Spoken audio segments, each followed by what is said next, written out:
Pourquoi cette précipitation alors que les parkings relais ne sont pas terminés ni desservis de façon optimale? Quels sont les 30 pétales identifiés? Sur combien d'années s'échelonneront ces projets? À ce jour, la première instance démocratique de notre ville, le conseil municipal et ses élus, ne s'est jamais exprimé sur ce sujet majeur qui va impacter le quotidien de chaque habitant. Mieux, s'agissant d'un programme commun, pourquoi les élus d'Annecy Respire, qui sont menés par Frédéric Lardet, tirent à boulet rouge sur les réseaux sociaux sur ce projet? C'est à n'y rien comprendre. Donc on est donc pour Annecy naturellement, Annecy ensemble et les Annéciens, donc l'ensemble de l'opposition. Très bien, c'est noté. Et les élus aussi sans groupe. Indépendant. Je peux commencer? Allez-y. Merci. Donc la question, en effet, comme vous l'avez dit, concerne le plan de circulation. Chers collègues de la majorité des groupes Réveillons Annecy, Oui Annecy, Annecy Respire et Annecy Équilibre. En tant que groupe d'opposition, nous vous interpellons aujourd'hui sur un sujet très médiatisé ces dernières semaines et qui suscite de nombreuses questions et inquiétudes légitimes auprès des Annéciens, le nouveau plan de circulation. Selon la communication du groupe Oui Annecy, il semblerait qu'il s'agisse de l'application de votre programme de campagne, Réveillons Annecy pour qu'Annecy respire. Après lecture attentive de celui-ci, nous n'y trouvons aucune trace d'un quelconque plan de circulation et encore moins de pétales.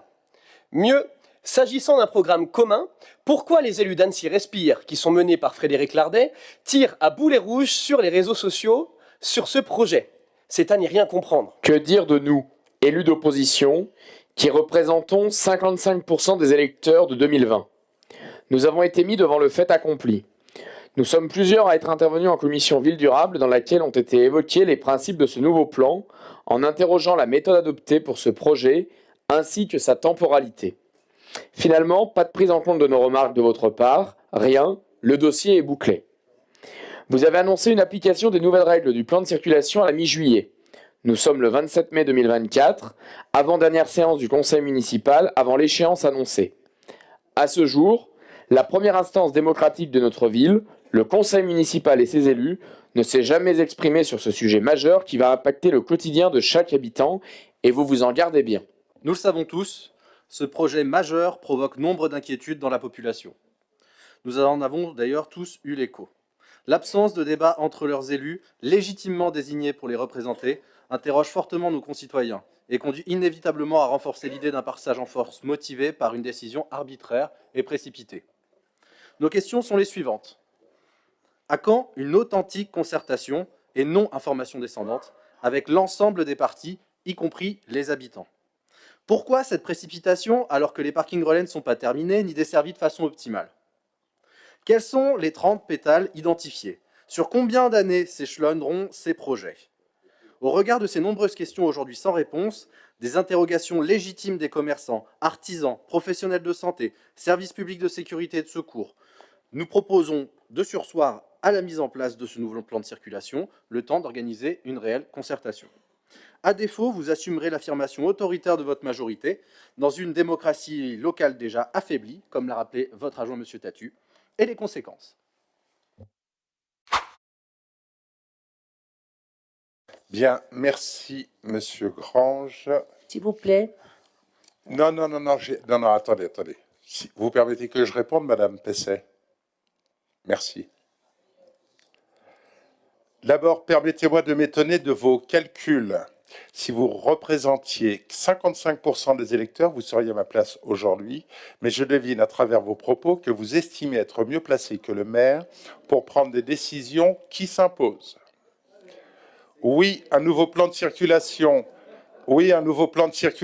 à Annecy s'impose à nous aujourd'hui parce que la pollution de l'air est un fléau, parce que le développement des applications GPS a créé de la circulation là où elle n'a pas lieu d'être, parce que nous devons faciliter les déplacements de ceux qui font le choix du transport en commun, du vélo ou d'autres déplacements décarbonés. Pour toutes ces raisons, nous avons pris les devants pour remettre à plat le plan de circulation de la ville d'Annecy.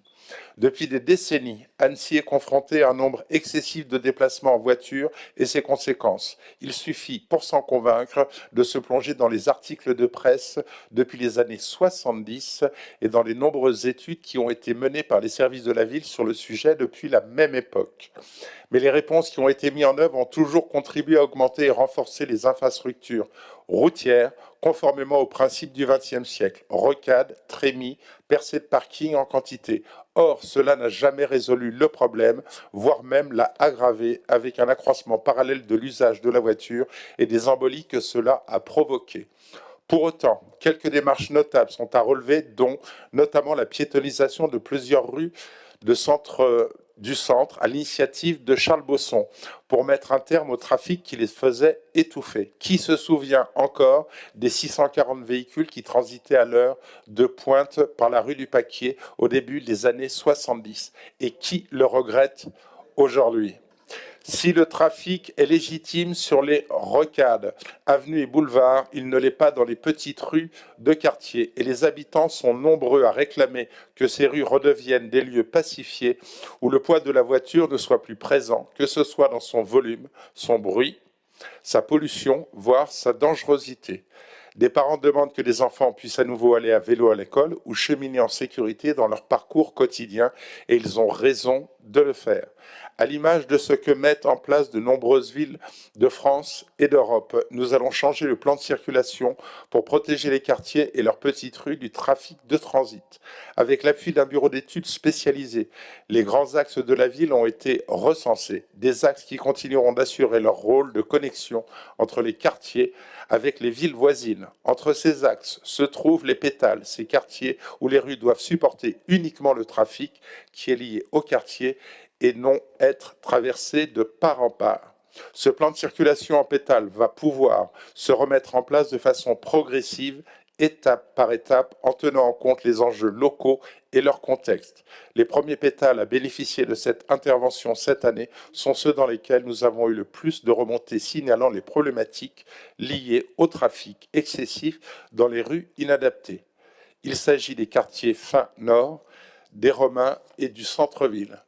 Ce dernier, qui comporte le plus d'enjeux, bénéficiera dans un premier temps, à compter du 15 juillet, d'un changement de plan de circulation pour mettre un terme aux nombreux chintes qui le traversent. Puis, afin de mieux connecter la gare et le haras au centre historique et commerçant, mais aussi pour mieux diffuser la fréquentation piétonne, le plateau piétonné sera étendu en février 2025 pour intégrer la rue de la Paix jusqu'à la rue Fichet, les rues du Président Favre, de la Poste, de l'Annexion, Saint-François-de-Sales et la rue Royale jusqu'à la rue des Glières. Quant aux rues Sommeillé et Vaugelas, elles n'auront plus de circulation extérieure au plateau piéton en dehors des bus qui continueront d'y transiter comme c'est déjà le cas aujourd'hui. Ces changements permettront de libérer de l'espace au profit des piétons et du mobilier pour rendre ces rues plus agréables, mais aussi au profit de la végétalisation qui pourra y être déployée de façon marquée, notamment pour atténuer les effets des pics de chaleur dans ces rues jusqu'ici très minérales. Le dossier du plan de circulation a été présenté et débattu à 4 reprises en commission Ville durable au fil de son avancement. 14 mars 2023, 7 novembre 2023, 12 mars 2024, 14 mai 2024. Peu de projets ont connu autant de passages dans cette instance. Ce sujet a été présenté au public pour la première fois le 16 mai 23 dans le forum de Bonlieu à l'occasion du projet de la piétonisation de la rue Président Favre Nord et de la rue de la Paix. Il a fait l'objet de nombreuses réunions avec des représentants des institutions, des riverains, des personnes à mobilité réduite, des acteurs économiques et commerçants, dont plus spécifiquement à destination des usagers et 6 à destination des commerçants. Et ces échanges vont se poursuivre d'ici à cet été, au-delà du cadre de groupes de suivi qui permettent de faire le point et au besoin de compléter ce qui s'avérera utile. Des pôles d'échange multimodaux vont voir prochainement être réalisés par l'agglomération, mais en attendant, il y a une offre importante de places de stationnement en deuxième couronne, dont la plupart sont gratuites et desservies par des lignes de bus avec un bon cadencement. Ce sujet provoque une inquiétude légitime chez certains que nous entendons, mais aussi une attente forte chez bon nombre de riverains et usagers de l'espace public.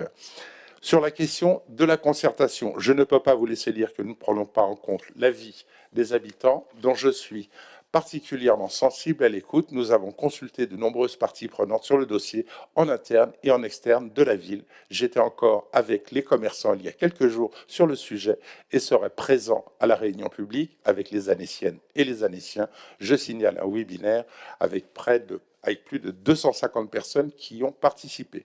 Certains pétales seront soumis à la concertation des habitants du quartier afin de faire converger les propositions de la ville. La mise en œuvre du plan de circulation démarre cet été et s'étalera sur plusieurs années selon les besoins et priorités identifiés dans chaque secteur. Je pense que je vous ai fait une réponse très complète.